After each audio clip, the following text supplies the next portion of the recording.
Hello everyone, welcome back to the Science Online lesson. Let us start a new lesson inside solids. Today we will cover the first part of this lesson.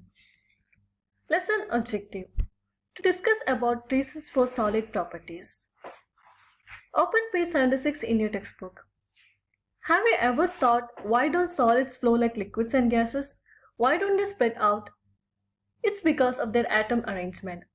Hope you have learned about this in lower grades, I think in grade 7. This is about the states of matter. These are the three states of matter: solid, liquid and gas. This is how the atoms are arranged in solids. See, we can see that they are arranged closely together. While in liquids, they are a little bit far apart, and in gas, they are fully far apart, right? The atoms are here and there, so they can spread quickly. So it's because of their atom arrangements.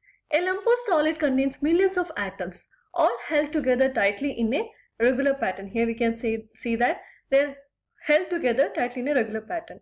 We can see that the ice, water as well as the water vapor, all are made up of the same thing. All are made up of water. But the thing is that when the state changes, what happens? The structure changes. The structure is because the change in structure is because of the change in the structure of atoms, like how the atoms are arranged. Okay, let us see how the atoms are arranged.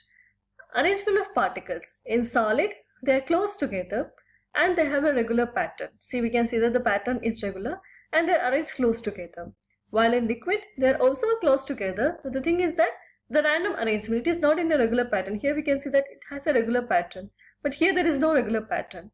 And how in gases, they are far apart. Here we can see that the atoms are here and there and they are random arrangement. There is no regular pattern.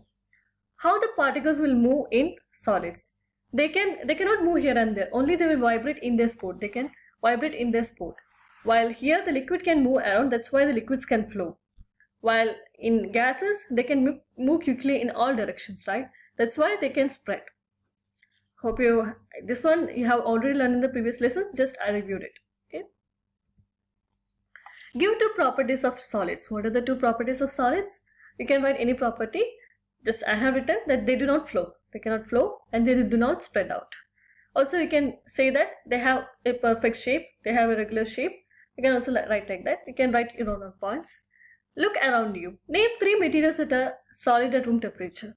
There are so many examples, right? I am writing only three. We can write anything like table, chair, pen, book. Like whatever, like if you have any vessel, table fan, everything is an example for solid. You can write any example. Different types of solids. Solids are not all the same. Let's look at copper and salt. Copper we have seen, right? Copper, of course, we can see in the electric wires. And salt that we eat, table salt. That is actually sodium chloride. Copper is a metal element. Copper is a metal.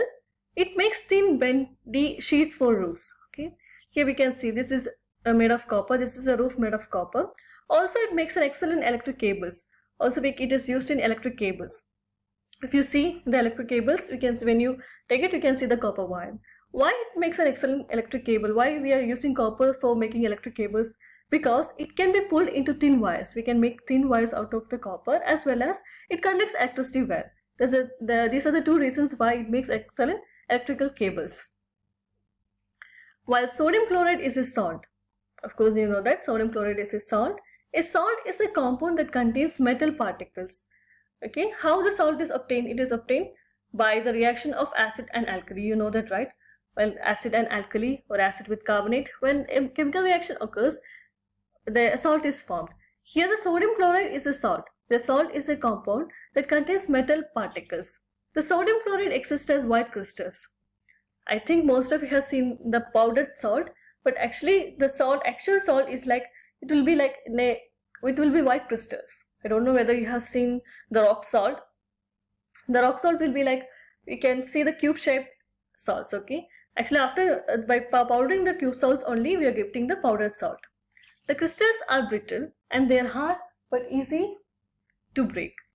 The atom arrangements of these solids help to explain their properties. Now let us see their structure. Copper is strong because its atoms are strongly attracted to each other. The atoms are difficult to separate. Here we can see that this is the structure of atoms in copper metal. Here we can see that why the copper is strong. It is because here the atoms are strongly attracted to each other and it is very difficult to separate. And the copper is bendy because also we can see that we can bend the copper wire, right? Why it is bendy? Because they are arranged in layers. We can see that they are arranged in the layers. And so what happens? When you bend it, actually the layers will be sliding over each other. So that's why the copper is bendy. Like other metals, copper conducts heat well because its atoms are close together. Also, like any other metal, the copper conducts heat very well. It's also because of the same structure, because its atoms are close together. What will happen when you're heating one part of the copper, one end of a copper? What will happen? That atom will start vibrating. And when it vibrates, it will transfer the vibration to the next atom. So these atoms bump into atoms nearby. See, if I'm heating this part, what will happen? It will start to vibrate and these vibrations will be given to the next atom, and that's how it will continue. These atoms bump into atoms nearby and make them vibrate more too. That's how the heat is quickly transferred along the road. The copper conducts electricity when the electrons carry the current between the layer of atoms. Okay. The copper conducts electricity because they are carrying the electrons between the layers of atoms. All the metals have atom arrangement that are similar to copper. Like this is an example for, we have discussed about copper metal, but the arrangement of atoms in all the metals are like this. Okay, all the metals have atom arrangements that are similar to the copper, so they all are having the similar properties. Hope you have understood this lesson. If you have any doubt, please feel free to contact your science teacher. I have uploaded the notes along with the video. Please write the notes in your science notebook. Thank you very much.